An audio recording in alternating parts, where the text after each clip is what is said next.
జయుడా.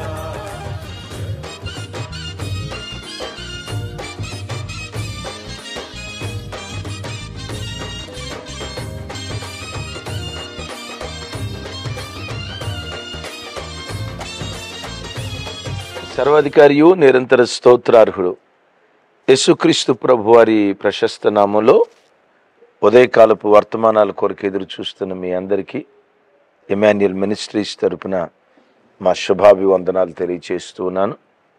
క్రీస్తునందు మాకు అత్యంత ప్రియమైన దైవజనాంగమ, ఎలా ఉన్నారు? ఈరోజు అరుణోదయపు దినాన లేచి ప్రార్థన చేసుకున్నారా? వేకుజామున కంఠధ్వని కృపగల దేవునికి వినిపించారా? కనీసం 2-3 అధ్యాయాలైన దేవుని వాక్యాన్ని చదువుకున్నారా? తమ్ముడు చెల్లి మిమ్మల్ని ప్రార్థించుకున్నారా? ప్రార్థన చేసుకోలేదు కదూ. ఈ మాట అడుగుతూ ఉంటే నీ మనస్సాక్షి ఎక్కడో నేను గుచ్చినట్లుంది కదూ.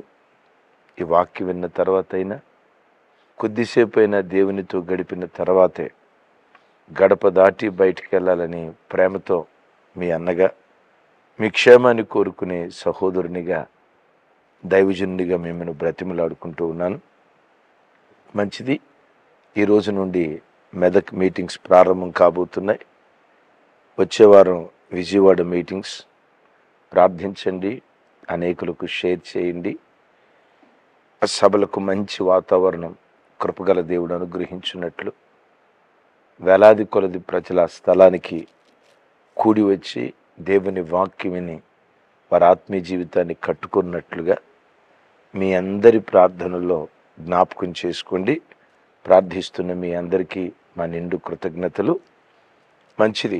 ఈ ఉదయకాల సమయమందు ఓ ప్రత్యేకమైన అంశం, నోరు జాగ్రత్త, నోటి మాట జాగ్రత్త. ఎందుకు నోటి మాట జాగ్రత్తగా ఉంచుకోవాలి? నోటి మాట మానవ జీవితం మీద ఎంత ప్రభావితం చూపిస్తుంది? ఆ నోటి మాటను స్వాధీనం చేసుకోవాలంటే ఏం చేస్తే మనం నోటి మాటను మనం స్వాధీనం చేసుకోగలం? దివ్యమైనటువంటి మాట. మనుషుడు ఉదయం లేచింది మొదలుకొని రాత్రి పండుకునే వరకు సగటున 7,000 నుండి 20,000 మాటలు మాట్లాడతారట, అప్రాక్సిమేట్గా ఆన్ అన్ యావరేజ్. మాట. పురుషులు ఎక్కువ మాట్లాడతారా, స్త్రీలు ఎక్కువ మాట్లాడతారా? కింద కామెంట్ బాక్స్లో రాయండి. మాట్లాడే పరంపరలో స్త్రీలు ఎక్కువ మాట్లాడతారా, పురుషులు ఎక్కువ మాట్లాడతారా? విశ్లేషణ కింద కామెంట్ బాక్స్ రాయండి. ఇప్పుడు నేను చెప్తా. ఇదేం పెద్ద మర్మయుక్తమైన ప్రశ్న ఏం కాదు. ఆల్రెడీ మీరు సమాధానాలు రాసే ఉంటారు. స్త్రీయే ఎక్కువ మాట్లాడిద్దట. అన్న యావరేజ్ 16,000 నుంచి 20,000 మాటలు స్త్రీ మాట్లాడితే, పురుషుడు 7,000 నుంచి 12,000 సగటున రోజుకొచ్చి మాట్లాడతారట. సో మనిషి మాట్లాడే మాటల్లో విలువైన మాటల కంటే వ్యర్థమైన మాటలే ఎక్కువ ఉంటాయి అని విశ్లేషకులు చెప్తున్న మాట. ఎవరో చెప్పటం కాదు, మన దైనందిన జీవితం మనకు తెలియదా? సరే, ఏది పడితే అది మాట్లాడకూడదా? ఏ మాట పడితే ఆ మాట అనకూడదా? నోటి మాట కంట్రోల్ లేకపోతే ఏమైపోద్ది అని అంటారా? దైవజనమా, నీ నోటి మాటకి లేక నీ నాలుగుకి ఎంత శక్తి ఉందో పరిశుద్ధ లేఖనాల్లో చూస్తే, జీవ మరణములు నాలుక వశం అని రాసింది. అంటే మరణమైన జీవమైన ఎవరి చేతిలో ఉందట? నాలుగు చేతిలో ఉంది అంటాడు. విచిత్రం తెలుసా? అసలు జీవ మరణాలు ఎవరి చేతిలో ఉన్నాయి? దేవుని చేతిలో ఉన్నాయి. మరణమును తప్పించుట యెహోవా వశం. కీర్తనల గ్రంథంలో మనం చూస్తాం కదా. మరణాన్ని తప్పించటం అంటే ఒకరిని బ్రతికించటం, మరొకరిని ఎవరి చేతిలో ఉంది? ఇది ఎవరి వశం? దేవుని వశం. ఆ తర్వాత ఎవరి వశంలో ఉందట? నాలుక వశంలో ఉంది. చెప్పకనే లేఖనం చెప్తున్న మాట ఏంటో తెలుసా? దేవునికి ఎంత శక్తి ఉందో ఇంచుమించుగా నీ మాటకు కూడా అంతే శక్తి ఉంది. ఇది మర్చిపోవద్దు. బాబోయ్, ఏంటి? ఇంకోసారి చెప్పమంటారా? దేవునికి ఎంత శక్తి ఉందో వెరీ నెక్స్ట్ నాలుగు కూడా అంత శక్తి ఉంది. మరణమును తప్పించుట అది దేవునికే సాధ్యం. జీవమరణాలు దేవుని చేతిలో ఉన్నాయి. అది ఎంత ఖచ్చితమో నీ నోటి మాటలో మరణము జీవము నాలుక వశం. తస్మాత్ నోరు జాగ్రత్త. తస్మాత్ నోట నుండి వెలువడే మాటలు జాగ్రత్త. తస్మాత్ నాలుకను జాగ్రత్తగా కాపాడుకుంటురా. నోటి మాట చాలా విలువైంది సుమి. నాలుక చాలా విలువైంది సుమి. నోటి మాట ఎంత విలువైనదో పరిశుద్ధ లేఖనాల్లో నుంచి ఓ మాట మీకు గుర్తుకు తెస్తా. చూడండి, కీర్తనల గ్రంథం 12వ కీర్తన 14వ చరణం. ఒకడు తన నోటి ఫలము చేత తృప్తిగా మేలు పొందును, ఎవని క్రియల ఫలం వానికి వచ్చును. విన్నారా? ఒకడు తన నోటి మాటల ఫలమును తృప్తిగా అనుభవించును, ఎవని క్రియల ఫలం వానికి వచ్చును. బిడ్డలారా, క్రియల ఫలం మనిషి అనుభవిస్తాడు. నమ్ముతారా మీరు? నమ్మేదేముంది? బైబిల్ చెప్తుంది. పెద్దలు అంటారు కదా, కర్మ ఎవరిని వదిలిపెట్టదని. మన క్రియల ఫలం, కర్మ రిటర్న్స్ అంటారు. ఎస్, మన క్రియల ఫలం నిశ్చయంగా మనం అనుభవిస్తాం. అది ఎంత ఖచ్చితమో నోటి మాటల ఫలం కూడా మనం అనుభవిస్తాము అని సామెతల గ్రంథంలో గ్రంథకర్త చెప్తున్నాడు ఈ మాట. ఏంటి? నోటి మాటల ఫలం అనుభవిస్తాం. ఈ మాటకున్న అర్థం ఏంటో తెలుసా? నోటి మాట విత్తనం లాంటిది. నోటి మాట విత్తనం లాంటిది. వేప విత్తనాన్ని భూమి మీద నాటాం. ఏ చెట్టు వస్తుంది? వేప చెట్టు. దానిలో నుంచి ఏ కాయలు వస్తాయి? ఇది ఒక ప్రశ్న. వేప విత్తనాలే వస్తాయి కదా. సీతాఫలపు విత్తనం విత్తావు, ఏ చెట్టు వస్తుంది? సీతాఫలపు చెట్టు. సీతాఫలపు చెట్టులో నుంచి ఏ కాయలు వస్తాయి? ఎస్, సీతాఫలాలు. మామిడి విత్తనం విత్తావు, మామిడి విత్తనం విత్తావు, ఏ చెట్టు వస్తుంది? మామిడి చెట్టు. ఆ చెట్టులో నుంచి ఏ కాయలు వస్తాయి? ఎస్, మామిడికాయలే వస్తాయి. తుమ్మ విత్తనం విత్తావు, మొండ్ల విత్తనం విత్తావు, ఏ చెట్టు వస్తుంది? మొండ్ల చెట్టు. ఏ కాయలు వస్తాయి? మొండ్ల కాయలు. కొమ్మలు ఎలా ఉంటాయి? మొండ్లతో నిండుకొని ఉంటాయి. అంటే భూమిలో ఏది విత్తుతావో అదే చెట్టు అవుతుంది, అదే ఫలాలు మనం అనుభవిస్తాం. తమ్ముడు, చెల్లి, నీ నోటి మాట విత్తనం లాంటిది. ఎప్పుడు చేదు మాటలు మాట్లాడుతూ ఉంటే, విషపు మాటలు మాట్లాడుతూ ఉంటే, శపితమైన మాటలు మాట్లాడుతూ ఉంటే, ఎప్పుడు నీ నోరు శాపపు వచనాలు పలుకుతూ ఉంటే వేప చెట్టే వస్తుంది. వేప ఫలాలే నువ్వు అనుభవిస్తావు. ఎప్పుడు నోట నుంచి మాధుర్యతనిచ్చే మామిడి ఫలాల విత్తనాన్ని విత్తావు, మామిడి ఫలాలు కోసుకుంటావు. తమ్ముడు, చెల్లి, నా వైపు చూడు. ఇంట్లో పదే నీ నోటితో పలికే మాటలు శాపపు మాటలా, ఆశీర్వాదపు మాటలా? పిల్లల్ని తల్లిగా పదే శపిస్తున్నావా, ఆశీర్వదిస్తున్నావా? కట్టుకున్న భర్తను, కట్టుకున్న భార్యను నోటితో పదే ఆశీర్వదిస్తున్నావా, శాపపు మాటలు మాట్లాడుతున్నావా? తస్మా జాగ్రత్త, నీ నోటి మాట విత్తనం లాంటిది. ఒకసారి మన మందిరంలో ఒక పెద్ద ఆయన సాక్ష్యం చెప్పాడు. వాళ్ళ కుటుంబంలో ప్రార్థన జరుగుతూ ఉంటే ఆ కృతజ్ఞత కూటంలో ఆ పెద్ద ఆయన ఏమంటారు, వాక్యానికి ముందు సాక్ష్యం చెప్తున్నాడు. ఏమని సాక్ష్యం చెప్తున్నాడంటే, నాకు ఇంతమంది పిల్లలు, అందరూ తొందరగా రక్షించబడ్డారు, ఒకడు మాత్రం రక్షించబడలా, పచ్చి తాగుబోతు, తిరుగుబోతు అయ్యాడు.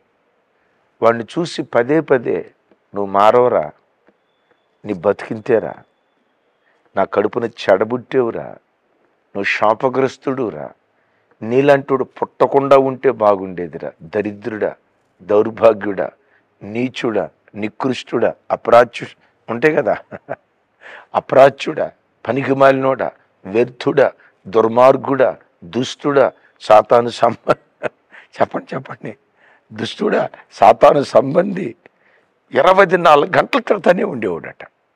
శాప మాటలు మాట్లాడుతూ ఉండేవాడట.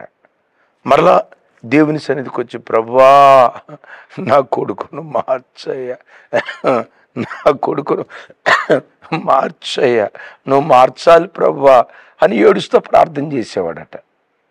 ఇటు శపించేవాడు, అటు ఏడుస్తూ ప్రార్థన చేసేవాడు, అటు ప్రార్థించేవాడు, ఇటు శపించేవాడు.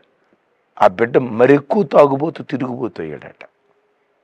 ఓ రోజు దైవజనుడు వాక్యం చెప్తూ పిల్లల మీద కోపం వస్తే అవసరమైతే చెయ్యెత్తి దెబ్బగొట్టు కానీ నోటితో శపించొద్దు, అది విత్తనం లాంటిది.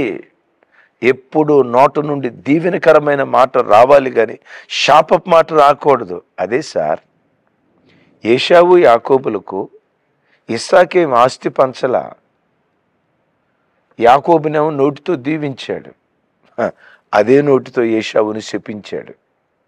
విచిత్రం, తండ్రికి వాస్తవంగా ఏశావు అంటేనే ఇష్టం, అక్కడున్న సిచ్యువేషన్ని బట్టి ఏశావు అంటేనే ఇష్టం. కానీ నోటి మాట ఏం చేసిందో తెలుసా, యాకోబును ఆశీర్వాదపు వచనాలు పలికింది, ఏశావును శాపపు మాటలు పలికింది. ఏశావు ఏమైపోయాడు? వ్యభిచారికుడు, భ్రష్టుడు. యాకోబు ఏమైపోయాడు? ఇజ్రాయేలు గోత్రకర్త, మహానయములాగా ఆశీర్వదించబడ్డాడు. ఈ మాటలు దైవజనుడు చెప్తే ఆ మాట విని నాట నుండి నోరు జాగ్రత్తగా కాపాడుకుంటూ, ఎంత కోపం వచ్చినా, ఎంత ఆవేశం వచ్చినా, అవసరమైతే పెండ్లైన తర్వాత కూడా కొడుకును చెయ్యెత్తి కొట్టేవాడు కానీ శపించేవాడు కాదట, దీవించేవాడట. ఆ దీవెన వాక్కు విత్తనం కదా, ఆ విత్తనం మొలకెత్తి అది చెట్టై అద్భుతం, మారడు అనుకున్న కొడుకు విప్లవాత్మకంగా మారిపోయాడు, ఆశ్చర్యకరంగా మారిపోయాడు.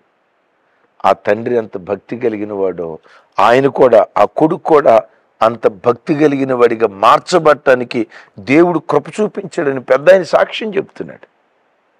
తమ్ముడు, నీ చుట్టూతా ఎలాంటి పరిస్థితులున్నా, కఠినమైన భర్త అయినా, కఠినమైన భార్య అయినా, మాట వినని పిల్లలైనా, కఠినమైన పరిస్థితులు చుట్టూతో ఆవరించిన నోటితో పదే పదే ఈరోజు ఉన్నట్లుగా రేపు ఉండదో, నా దేవుడు నా పరిస్థితులు మారుస్తాడు, ఈ గయ్యాలి భార్య రేపు సాత్వికురాలు అవుతుంది, ఈ అవిధేయులైన పిల్లలు రేపు విధేయులుగా మార్చబడతారు, చాచే నా చెయ్యి ఒకరోజు వస్తుంది, ఇచ్చే చెయ్యిగా నా దేవుడు ప్రతిష్ఠిస్తాడు.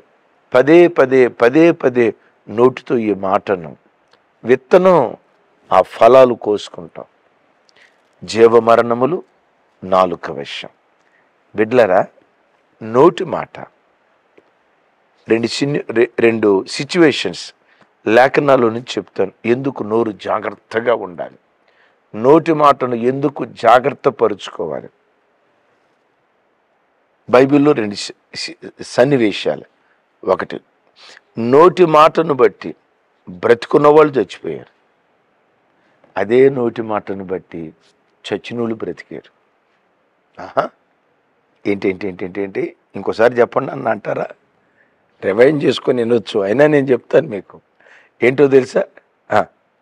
నోటి మాట బ్రతుకున్న వాళ్ళని చంపింది, అదే నోటి మాట చచ్చిన వాళ్ళని బ్రతికించింది. ఎక్కడో చెప్పంటారా? రాహేలు విగ్రహాలను దొంగిలించింది. ఆ విగ్రహాలను దొంగిలించి యాకోబు పద్దనరాముకు అదే తండ్రి ఇంటికి బయలుదేరి వచ్చేటప్పుడు తన భర్తతో పాటు ఆ విగ్రహాలను తీసుకొని వచ్చింది. చూడండి అన్నమాట. ఆదికాండం 31వ అధ్యాయం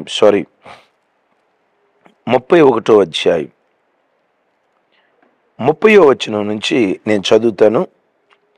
నీ తండ్రి ఇంటి మీద బహువాంఛ గలవాడవై వెళ్ళగోరిన యెడల వెళ్ళుము, నా దేవతలను నువ్వు దొంగిలించనేలా అనగా, అదే రాహేలు విగ్రహాలు దొంగిలించింది.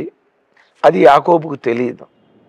దొంగిలించారన్న సంగతి లాబాను తెలుసుకొని యాకోబుతో అంటాడు, నీ తండ్రి ఇంటికి వెళ్ళాలనే వాంఛ నీకుంటే వెళ్ళు, నా విగ్రహాలను ఎందుకు దొంగిలించావు, నా విగ్రహాలను ఎందుకు దొంగిలించావు అని అంటే, రాహేలు విగ్రహాలు దొంగిలించిందన్న సంగతి యాకోబుకు తెలియక ఏం మాట్లాడుతున్నారు చూడండి. 31వ వచనం. యాకోబు, నీవు బలవంతముగా నా యొద్ద నుండి నీ కుమార్తెలను తీసుకుపోదువేమో అనుకుని భయపడి తిని, ఎవని యొద్ద నీ దేవతలు కనబడునో వారు బ్రతకకూడదు. నీవు నా ఎదుటనున్న వాటిని మన బంధువుల ఎదుట వెతికి నీవు దాన్ని తీసుకొనుమని లాబానుతో చెప్పాను. రాహేలు వాటిని దొంగిలించినని యాకోబునకు తెలియలేదు. ఏమంటాడు? ఎవరి యొద్ద నీ దేవతలు కనపడతాయో వారు బ్రతకకూడదు అంటే ఏమన్నాడు? వాళ్ళు చావాలి. నేనంట భక్తుడైన యాకోబును తప్పుబట్టి అంత గొప్పవాళ్ళం కాదు, కానీ ఓ మాట అంట, అయ్యా ఎవరి యొద్ద దొరికాయో నువ్వు తీసుకొని వెళ్ళిపోవచ్చయ్యా, వాళ్ళ తరపు నేను క్షమాపణ అడుగుతా. నాకైతే తెలియదయ్యా, నేనైతే దొంగిలించలా. ఒకవేళ నీ మనవుల్లో ఎవరైనా, నీ కుమార్తెల్లో ఎవరైనా, నీవిచ్చిన దాసీల్లో ఎవరైనా తీశారేమో తెలియదయ్యా, నన్ను క్షమించు. ఒకవేళ ఉంటే తీసుకొని వెళ్ళిపో, మావయ్య నీకు అడ్డే ఉంది తీసుకొని వెళ్ళిపో అని మాట్లాడితే ఎంత బాగుండేది. ఏమంటాడు? ఎవని యొద్దైనా అది దొరికితే వాడు బ్రతకూడదు, చావాలి అంటాడు. ఏ మాట మాట్లాడాడు?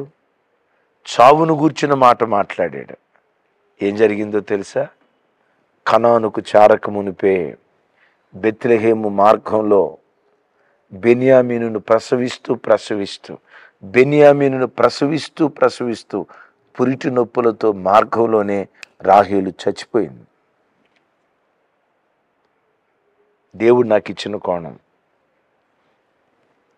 యాకోబా, రాహేలమ్మ వయసు చిన్నది కదయ్యా, ఎట్లా చచ్చిపోయింది? యాకోబా, రాహేలమ్మకి ఇదే మొదటి కానుపు కాదు కదా. సహజంగా మొదటి కానుపు అయితే ఇట్స్ డేంజరస్. స్త్రీకి మొదటి కానుపు మరణంతో సమానం అంటారు. ఆల్రెడీ మొదటి కానుపులో యోసేపు పుట్టాడు, సుఖప్రసవం జరిగింది. అప్పుడేమి సిజేరియన్ జరిగిందా? ఆపరేషన్ జరిగిందా? సుఖప్రసవం. మొదటి కానుపే సుఖప్రసవం జరిగితే రెండవ కానుపు ఇంకెంత సుఖప్రసవం అయి ఉండాలి. కానీ ఏం జరిగింది? రెండవ కానుపులో చనిపోయిందండి. యాకోబా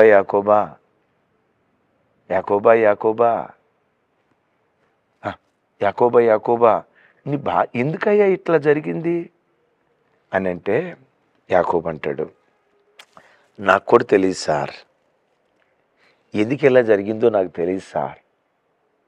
అప్పుడు దేవుడు అంటాడు, ఆవిడ దొంగిలించిందన్న సంగతి యాకోబుకు తెలియదు కదా. ఏమో తర్వాత తెలిసిందేమో నాకు తెలియదు, బైబిల్లో రాయబడలేదు కాబట్టి చెప్తున్నాను.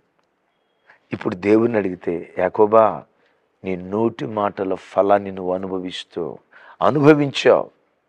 ఎవరి యొద్ద ఉందో వారు మరణించాలి. విన్నారా? యాకోబు నోటి మాట బ్రతుకున్న వాళ్ళను చంపింది. షూనేమీరాలి నోటి మాట చచ్చినోళ్లను బ్రతికించింది. ఎలీషా ప్రవక్తకు ఆశ్రయం ఇచ్చిన షూనేమీరాలుందే, ఆ షూనేమీరాలి గర్భాన్ని దేవుడు తెరిస్తే వృద్ధాప్యంలో భర్త వృద్ధుడై ఉండగా చక్కటి కుమారుణ్ణి ఇచ్చాడు. ఏం జరిగిందో, ఇదిగో తలపోయినే అంటూ తల్లి ఒడిలో చనిపోయాడు. ఆ తల్లి ఎంత గొప్పదో తెలుసా? చనిపోయిన ఆ కొడుకును మంచం మీద పరుండు పెట్టి భర్త కబురు పంపించింది. భర్తకు కొడుకు చనిపోయాడని కబురు పంపించలా. నేను ప్రవక్త దగ్గరికి వెళ్ళాలి, నాకు అనుమతి ఇవ్వండి, ఓ పనివాడిని పంపించండి. పనివాడు వచ్చాడు. గాడిదలను తీసుకొని షూనేము పట్టణం నుంచి కర్మేలు ప్రాంతానికి వెళ్తుంది. కర్మేలు పర్వతం మీద నుండి ఎలీషా షూనేమీరాలు వైపు చూశాడు. శిష్యుడున్నాడు కదా గెహజీ, షూనేమీరాలు వస్తుందేంటి, ఏం జరిగింది ఆ ఇంట్లో? బిడ్డ, తల్లి, కుటుంబం సుఖంగా ఉన్నారా లేదా అడిగిరా అని గెహజీ వచ్చి అడుగుతున్నాడు. చూడండి ఆ మాటలు. రాజుల రెండవ గ్రంథం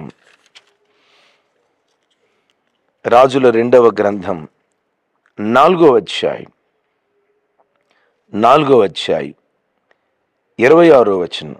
నాతో కలిసి ఈ మాటలు గ్రహించండి. నీవు ఆమెను ఎదుర్కొనుటకై పరుగును పోయి నీవును నీ పెనిమిటియు నీ బిడ్డయు సుఖముగా ఉన్నారా అని అడుగుమని తన పనివాడైన గెహజీతో చెప్పి పంపాను. అందుకామె సుఖముగా ఉన్నామని చెప్పాను. విన్నారా? గెహజీ వచ్చి అడుగుతున్నాడు, సుఖంగా ఉన్నారా అమ్మా? నీవు చూడండి అక్కడ క్లియర్గా, నీవు నీ భర్త నీ బిడ్డ సుఖంగా ఉన్నారా అంటంతో గెహజీ ఆ మాట అడిగిన తోడనే ఇంకెక్కడ సుఖం అయ్యా, ఆడు చచ్చిపోయాడయ్యా, ఆడు మరణించాడయ్యా అని విలవిలలాడుతూ ఏడుస్తూ శోకసంద్రమే, ఓ కన్నీటి పర్వతమే అల్లాడిపోవాలి. కానీ ఏమంటుందో తెలుసా? సుఖంగా ఉన్నారా అంటే సుఖంగానే ఉన్నాం. నోటి మాట.